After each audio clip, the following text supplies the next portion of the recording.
What's going on there, guys? Good evening. It is your Earthmaster here with Missy Mimi's on this Friday evening, How's it going, guys? November 26, 2021, about 8:10 p.m. California time. Latest quake, a 5.4 earthquake in the Indonesia area, it looks like. I believe that's the Indonesia area, unless I'm... Oh, Papua New Guinea. I am wrong here, kind of looking at the wrong area on the globe. It's within this vicinity of where the six-pointer struck a couple days ago. Although that six-pointer came in to the east along the Pacific Plate area, looks like, well to the southeast of there of that five-pointer. So we're starting to see a little bit of migration, further buildup of pressure in the region of Papua New Guinea away from that six-pointer. A lot of shallow earthquake activity kicking up here over the last 24 hours. Let's go ahead and check this out on the latest map here on the USGS. First off, there is that 6 or 5.4 that struck around the Papua New Guinea area. Look at that massive amount of earthquake activity in any given year, right? We see a lot of it happen historically in this region. So 5.4, no, not a surprise for this area. It has been reviewed. Looks like about 10 kilometers or 51 kilometers for the depth of that 5.4 just striking a few minutes ago. Looking at the USGS map here around the globe, also some activity around the Texas area ramping up. We had this 3.0 strike just before the 5.4 there in the Papua New Guinea area. A little bit of bounce back and forth here with the Pacific Plate. We have seen an uptick in earthquake activity, not only in Texas, but also down in Southern California, where we had this 2.1 near Holtville. It's kind of down there at the Imperial Fault System, just right outside or just north of the border. A little swarming of activity. We got 3 earthquakes happening within the last hour, all roughly within the same time frame of each other. You can see the timestamps here, 0403, and then about 1 minute later, a couple more. And these are at variable depths here. Of course, all this activity occurring, it looks like before the Solomon or the Papua New Guinea earthquake. See if these have been reviewed or not. Looks like an automatic status as far as this earthquake activity goes. Kind of interested to see if this will get revised or whatnot by a certified professional geologist, right? See what they have to say about this activity just kicking up all at once here. It is on the Imperial Fault System, just south of the Brawley seismic zone, an extensional of the San Andreas Fault System. So we're kind of monitoring that activity pretty closely here in the Southern California region. A little bit further up north, the San Jacinto Fault area, all seeing microquakes, and also around the Cathedral City area, Palm Desert areas northward, seeing some microquakes kick off in the area of the San Andreas Fault. A 2.4 earthquake that was felt by a few folks there around the San Fernando, California area. Just northern part of the LA, well, I shouldn't say, well, I guess it's all LA. Either way, it's a concrete jungle down there. Northern part of that concrete jungle. 2.1 kilometers for that earthquake. As far as the depth goes, out there in the, kind of right up against the San Gabriel Mountains. Not too certain on the specifics of this fault system. I'm not seeing specifically any on this map here. Got a couple different faults here. The Northridge Hills Fault is an area pretty close to that earthquake, but also got some fault systems up here in the San Gabriel Mountains, but it's kind of in between those at the moment there. Looking at the Ridgecrest area, some activity kicking up as well, not a whole lot. Long Valley Supervolcano, seen a little swarm outside of there. This here, although look at this little earthquake here, 1.4. Right smack dab in the caldera area of Long Valley Supervolcano. 2.8 kilometers for that earthquake. No major swarming going on, but there is some activity kicking up to the southwest of here in the mountains. A little swarming here near Tom's Place. Pretty active activity kicking up. 3.0 was the largest in this little cluster. We have seen some upper 2s and some microquakes in there as well. Looking at the last 7 days of all magnitudes here, shows some prior earthquake activity, but most of that swarming occurring within the last 24 hours here near Tom's Place. So watching that movement as well near Long Valley. Tonopah area, Tonopah, Nevada, seen some earthquake activity within the last hour as well, with a 1.2 near Mina, and stretching across the desert here around the Candelaria Hills. Up here in the north into California, the Antelope Valley area, seen some activity as well. Ramping up here on the west coast, folks, that's for sure. A little earthquake also near Mineral, which is south of Mount Lassen, an active volcano there in northern California. Shouldn't say active, but it's sleeping at the moment. A little 1.9, 16 kilometers, pretty deep earthquake for that area. Sacramento Valley area southward looking pretty quiet. Some creeping section earthquakes here as well. Pacific Northwest remains relatively quiet throughout Oregon, except for a little activity outside of Mount Rainier and Seattle area. Some of this earthquake movement somewhat deep. 23.2 kilometers for a 1.9 outside of Seattle. Subduction zone earthquake. Cascadia subduction zone looks pretty quiet as far as any type of surface quaking goes. The tremor map shows absolutely no activity. Let's go to today's, which is the, what do we got, the 26th. Let's go over here to the 26th. You can see on the map, no tremor. This makes pretty much 1 week of no activity there as far as the tremor activity on the Cascadia subduction zone. Yes, there has been, well, I think there was 6 the other day, 6 tremors on the 23rd maybe. There we go. And then prior to that, 43 or something. I think there was like 39. But then we get back to 0 again. So it's been super, super duper quiet. I was looking at some activity prior to the big Japan quake back in 2011. I was kind of matching up tremor activity with the big one prior to the big one, that big 9-pointer that struck in Japan back in 2011. Of course, that created a massive tsunami with Fukushima and all that stuff. We had a very similar experience where the tremor activity went very, very quiet as it's going right now. So kind of keeping an eye, folks, on the Japan area. It's not uncommon to see periods of quietness, but the amount of tremor activity that we've seen, about a month or so ago, an enormous amount, and then all of a sudden a major halt in tremor activity could be pointing to something over here on this side of the plate around the Japan area, or just to the south here, a potential large-scale movement. So just kind of I was looking at that a couple days and just kind of find the similarities a little, or the similarities a little similar, right? Is that the word? If that makes sense. It is Friday night, so I'm entitled to be a little crazy. We're going to fire up the barbecue here in a little bit and have a couple adult beverages and just enjoy this cool Northern California evening here with Missy Mimi's, and just going to be out here on the live stream a little bit tonight, hanging out. So what else we got here, folks? In the Alaska region, things kind of quieting down. Just some microquake activity throughout the region. And as I mentioned, a very quiet activity. Aleutian Trench to the west, southward, except for this little 5.7. That was last night, I believe, when that one struck. Late last night, 5.7. So if you take that off the map, extremely quiet along this region, folks. And it's been awfully quiet. You know, what's it going to take to get this area active again is the question.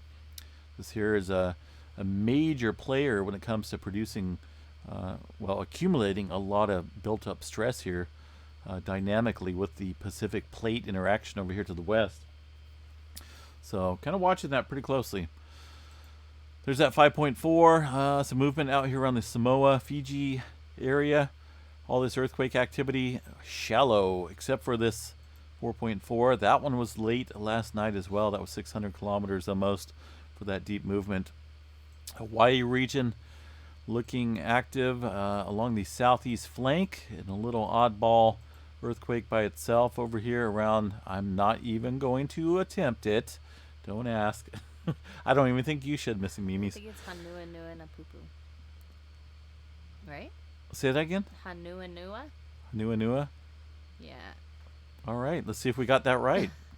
If not, we'll get all sorts of comments on it. Right? Anyway, Kilauea looking pretty quiet. This 1.9 that struck near this area, 11 kilometers. And then, of course, we got some southeast flank earthquake activity down there at 34 kilometers. Lohi Seamount looking pretty quiet. Mauna Loa and Mauna Kea all northward looking as well pretty quiet there in the books. South America region, we have seen a little bit of uptick in earthquake activity over the last 24 hours. Some deep movement into, actually all three of these earthquakes pretty deep into the Peru-Chile Trench and up here around the Colombia area. Deep earthquake as well, 64 kilometers for that 4.3. Down here, Peru, 109 kilometers for that 5.1. So some major subduction zone activity kicking up there in the South America region. Let's go ahead and check out the states. Actually, before we do that, let's go ahead and jump into the Canada earthquake activity. I do like to cover activity along the subduction zone, so it's this map here kind of helps out quite a bit. Let me see if I can bring up the one that I had. Where was that? It was kind of up here, Top right? there. Up, further up. Right up. Up there. Is this the one? Hold on a second here. Well, that was kind of odd. Just kind of froze there for a minute. I was scared. Okay, so yeah, this is the Canadian earthquake activity up here. It's kind of cool to watch. The most recent earthquake is going to be in at least on my side, it looks kind of purple. Let's go ahead and include the plate boundaries, the legend here as well. It's going to be way, way up here. That's that little earthquake up here. I'm not even for sure the size. It looks like maybe, let me zoom in a little bit more. Looks like a 1.8. So the Canadian earthquake agency here does include some microquakes, but this activity off the coast of the Prince Rupert area, all along the Pacific Plate boundary, and of course you got the Juan de Fuca Plate here. Subduction zone begins here off the north of the Vancouver Island area. Of course, a lot of this activity from last week. We haven't seen too much in the way of renewed earthquake movement along the Cascadia in the northern section. But that soon could change. We'll have to keep an eye on it, folks. Southern end remains relatively quiet. Of course, the Canadian agency doesn't include too much in the way of south here. But on the USGS map, it confirms the lack of activity here at the northern and southern end as far as activity over the last 24 hours goes. The what else we got here?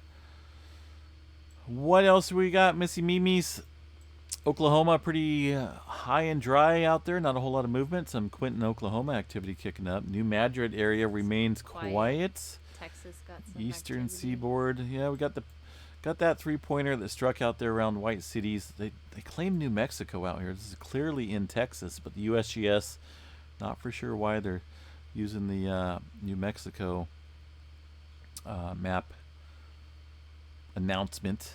Anyway, some of these earthquakes there in the mid-3 range, including a 3.4 around the Pecos, Texas area. Quite a bit of uptick compared to a quiet spell in this region that we've seen over the last couple days. So looking active, at least surface-wise. Long Valley supervolcano. What's this over here around the, of course, the geyser activity kicking up as well with a...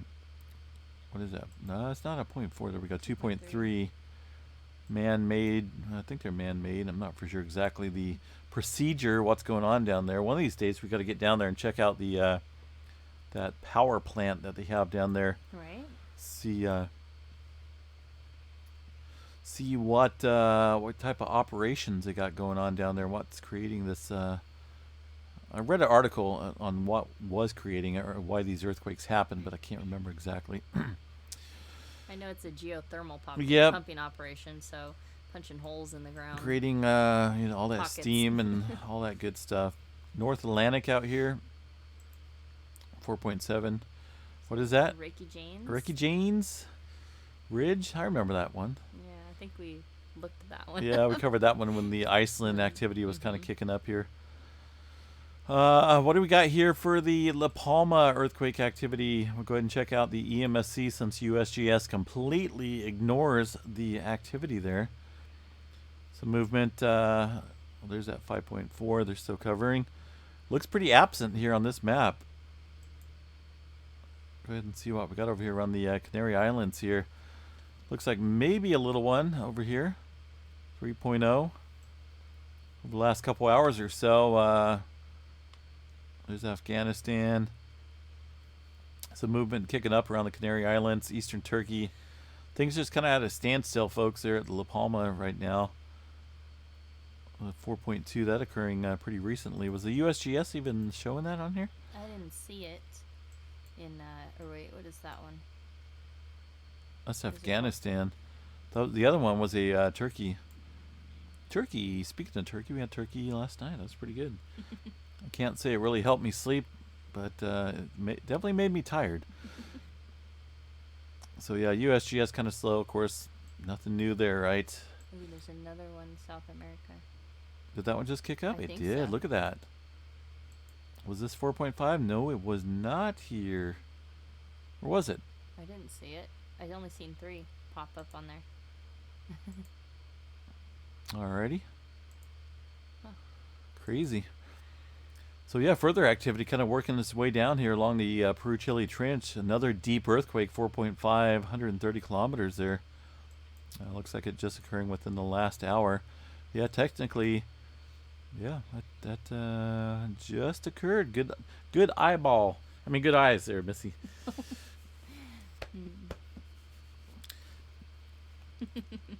What else we got here, folks? Let me check out the Rainier volcanic seismicity map here, since we did have a little bit of activity kicking up in that region. Not a whole lot, folks, but nonetheless, I do like to check the, of course, the live seismograph stations here. Maybe able to access something different on that one, but I'll come back to it if I have to. Wow, that's way out of focus is the word, I guess. That's completely not good. Somebody was asking about Yellowstone here. I know we didn't cover that. Let's get back over here to the Yellowstone area, where we did have an incredible amount of earthquake activity earlier this morning, way earlier, within a very short amount of time. It looks like maybe swarm lasted for about an hour or two max, but in there, an incredible amount of earthquakes all at once. Of course, USGS not showing any of that earthquake activity on the USGS map. All magnitudes, nothing, not a whimper or whisper about it. But no doubt, it definitely kicked up pretty significantly. And if I could guess, or if I wanted to take a guess here, there's earthquakes within these earthquakes here. I'm guessing maybe 60 or 70 earthquakes within this very short time period, kicking off here in the northwest corner of Yellowstone Park here. Looks like the epicenter right around Mary Lake on the northern edge of the Yellowstone caldera is where this earthquake activity struck at, the caldera within this black line. So not for sure what's going on with the USGS. Maybe too much turkey. Somebody did question the Soda Butte station here. This is all I was just looking at that too. interference is it. If this was indeed, say, geyser activity or some type of something going on, you know, in the ground or under the ground, on top of the ground, this activity specifically would bleed over on these other stations here, and I just don't see it. Even though these here kind of look like they're toned down, it's not even picking up the activity in the northwest corner of the park. Some of these other stations would, including Upper Falls, where it is picking up some of the activity. They're within the same vicinity for the most part, in a small area to where this activity would definitely show up if it was indeed something that was worth looking at, but it's not. This is all interference, whether it's man-made machinery or just a complete meltdown of the seismograph. It's nothing. Zip zero. Put an X over this station here. But within the last hour, what do we got here? Last couple hours, Yellowstone just looks like it's calming down, but I'm kind of curious to see what the USGS states about this activity here that's kicking up within a short amount of time. It's a pretty intense swarm, folks. It was pretty gnarly looking. I guess I can still use that word, right? Pretty gnarly looking for a little while. All right, guys, have a good night. Stay safe out there. We'll be out here on the live stream where we have seismic data stations around the globe Probably going to add a couple more here pretty soon. There is the 4.5 deep movement. You can see that trio of earthquake activity stretching down the Peru-Chile Trench, folks. So be on guard, South America, West Coast. I mean, there's just, I would announce the Pacific Plate right now. But don't forget what I said about the lack of tremor, the extreme lack of tremor that we're seeing in the Pacific Northwest. Maybe something, maybe not, but had a very similar event take place prior to that big one here along this area of the Pacific Plate back in 2011. All right, guys, have a good night. Stay safe. We will chat at you guys another time. Have a good night. Have a good night, guys.